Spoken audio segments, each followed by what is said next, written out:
ಹಾಸನದ ಹನುಮಂತಪುರದಲ್ಲಿ ಎಟಿಎಂ ಅನ್ನೇ ಕಳ್ಳರು ಕದ್ದೊಯ್ದಿದ್ದಾರೆ. ಈ ಹಿಂದೆ ಎಟಿಎಂ ದರೋಡೆಯಾಗಿತ್ತು. ಈಗ ಇಡೀ ಎಟಿಎಂ ಮಷೀನ್ ಅನ್ನೇ ಕಳ್ಳರು ಕದ್ದೊಯ್ದಂತಹ ಘಟನೆ ನಡೆದಿದೆ.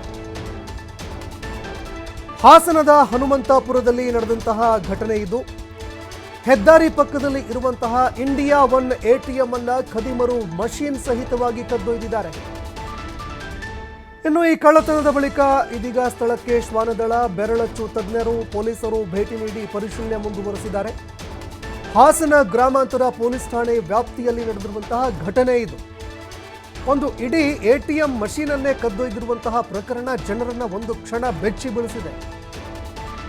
ಅದೇ ರೀತಿಯಾಗಿ ಪೊಲೀಸರ ಕಾರ್ಯವೈಖರಿ ಮೇಲೂ ಕೂಡ ಸಾಕಷ್ಟು ಪ್ರಶ್ನೆಗಳನ್ನ ಎತ್ತುತ್ತಾ ಇದೆ. ಒಂದು ಎಟಿಎಂ ಮಷೀನ್ ಅನ್ನೇ ಕದ್ದುಕೊಂಡು ಹೋಗ್ತಾರೆ ಕಳ್ಳರು ಅಂತಂದ್ರೆ ನಿಜಕ್ಕೂ ಹಾಸ್ಯಾಸ್ಪದ ಇದು. ಈ ಹಿಂದೆ ಎಟಿಎಂ ದರೋಡೆ ಕೂಡ ಆಯಿತು.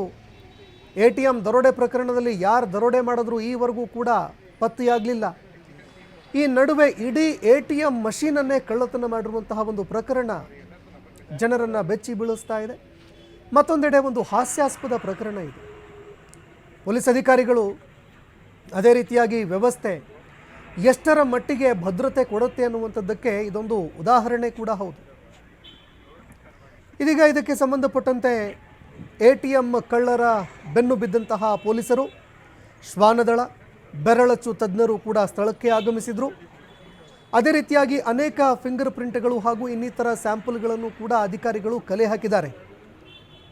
ಇನ್ನು ಆದಷ್ಟು ಬೇಗ ಈ ಎಟಿಎಂ ಕಳ್ಳರನ್ನು ಹೆಡೆಮುರಿ ಕಟ್ಟಿ ಅಂತ ಸಾರ್ವಜನಿಕರು ಕೂಡ ಒತ್ತಾಯ ಮಾಡ್ತಾ ಇದ್ದಾರೆ.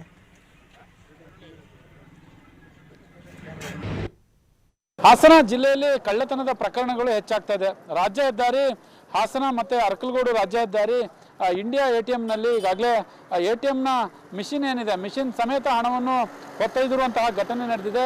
ಈಗಾಗಲೇ ರಾಜ್ಯ ಹೆದ್ದಾರಿಯಲ್ಲಿರ್ತಕ್ಕಂತಹ ಘಟನಾ ಸ್ಥಳದಲ್ಲಿದ್ದೀವಿ. TV5 ಕೂಡ ರಿಯಾಲಿಟಿ ಚೆಕ್ ಮಾಡ್ತಾ ಇರುವಂಥದ್ದು. ಹಾಸನದಲ್ಲಿ ಇತ್ತೀಚೆಗೆ ಸಾಕಷ್ಟು ಕಳ್ಳತನದ ಆರೋಪಗಳು ಕೇಳಿ ಬರ್ತಾ ಇದೆ. ಈಗಾಗಲೇ ಏನು ಬೆರಳಚ್ಚು ತಜ್ಞರು ಜೊತೆಗೆ ಹಾಸನದ ಗ್ರಾಮಾಂತರ ಪೊಲೀಸರು ಕೂಡ ಈಗಾಗಲೇ ಭೇಟಿ ನೀಡಿರುವಂಥದ್ದು. ಬೆಳಿಗ್ಗೆಯಿಂದಲೂ ಪರಿಶೀಲನೆಗೆ ಇಳಿದಿದ್ದಾರೆ.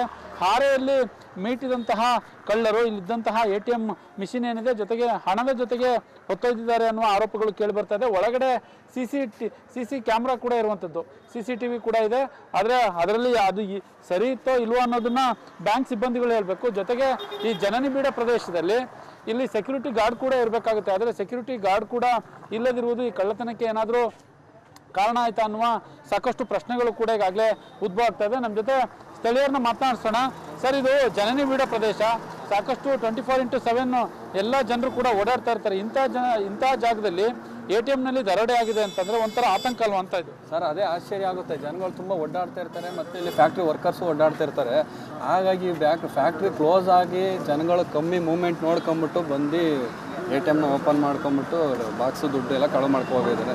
ಸರ್, ಇಲ್ಲಿ ಏನು CCTV ವರ್ಕ್ ಆಗ್ತಾ ಇತ್ತಾ ಇಲ್ಲ ಸೆಕ್ಯೂರಿಟಿ ಗಾರ್ಡ್ ಇದ್ರಾ ಅಂತ? ಸೆಕ್ಯೂರಿಟಿ ಗಾರ್ಡ್ ಏನಿಲ್ಲ, CC ಕ್ಯಾಮ್ರಾ ಇದೆ, ಫ್ರಂಟಲ್ಲಿದೆ, ಒಳಗಡೆ ಇದೆ ಅಷ್ಟೇ. ಮತ್ತೆ ರೋಡಿಗೆ ಕವರ್ ಆಗೋಂಥ ಕ್ಯಾಮ್ರಾ ಏನಿಲ್ಲ. ಯಾವಾಗಲೂ ಸೆಕ್ಯೂರಿಟಿ ಗಾರ್ಡ್ ಇರ್ತಾ ಇರಲಿಲ್ವಾ? ಪೊಲೀಸ್ ಸೆಕ್ಯೂರಿಟಿ ಗಾರ್ಡು ಸಂಜೆ ಹೊತ್ತು ಬರ್ತಾರೆ, ವಿಸಿಟ್ ಕೊಡ್ತಾರೆ. ಒಂದು 10:30 11 ಗಂಟೆ ಮೇಲೆಲ್ಲ ಬಂದು ವಿಸಿಟ್ ಕೊಟ್ಟು ಓಪನ್ ಅಂಗಡಿಗಳೆಲ್ಲ ಇದ್ದರೆ ಓಪನ್ ಮಾಡಿಸ್ಬಿಟ್ಟು ಹೋಗಿ ಒಂದು ರೌಂಡ್ ಮಾಡ್ತಾರೆ. ಮತ್ತು ಪ್ರತಿ ಮಧ್ಯಾಹ್ನ ಬೆಳಗಿನ ಜಾವದವರೆಗೆ ಏನು ಬರೋಲ್ಲ. 1 ಟೈಮ್ 2 ಟೈಮ್ ಬಂದು ಹೋಯ್ತು. ದುಡ್ಡು ಬರ್ತಾ ಇತ್ತಾ ಇಲ್ಲೇ? ಜನ ಬಂದು ದುಡ್ಡು ತಗೊಂತಾ ಇದ್ದಾರೆ ಎಟಿಎಮಲ್ಲಿ ಇದರಲ್ಲಿ? ಹೌದು ಸರ್, ಫ್ಯಾಕ್ಟ್ರಿ ಸರ್ಕಲ್ ಬಂದಮೇಲೆ ನಮ್ಮೂರು ಒಂಥರ ಎಟಿಎಮಲ್ಲಿ 5-6 ಎಟಿಎಮ್ ಇದ್ದಾವೆ. ಎಲ್ಲ ಎಟಿಎಮಲ್ಲೂ ಚೆನ್ನಾಗಿ ವರ್ಕ್ ಆಯ್ತದೆ, ದುಡ್ಡು ಎಲ್ಲ ಎಟಿಎಮ್ಲೂ ಇರ್ತದೆ. ಇದಿಷ್ಟು ಇಲ್ಲಿನ ಪ್ರತ್ಯಕ್ಷದರ್ಶಿಗಳು, ಅಂದರೆ ಇಲ್ಲಿಗೆ ಘಟನಾ ಸ್ಥಳಕ್ಕೆ ಬಂದಿರುವಂಥವ್ರು ಹೇಳುವಂಥ ಮಾತು. ಸೆಕ್ಯೂರಿಟಿ ಗಾರ್ಡ್ ಬರ್ತಾಯಿದ್ರು, ಕೇವಲ 1-2 ಗಂಟೆಗಳ ಕಾಲ ಇರ್ತಾಯಿದ್ರು, ಜೊತೆಗೆ ನೋಡಿ ಇಲ್ಲಿಂದ ವಾಪಸ್ ಆಗ್ತಾಯಿದ್ರು ಅನ್ನುವ ಮಾಹಿತಿಯನ್ನು ಹೇಳ್ತಾ ಇರುವಂಥದ್ದು.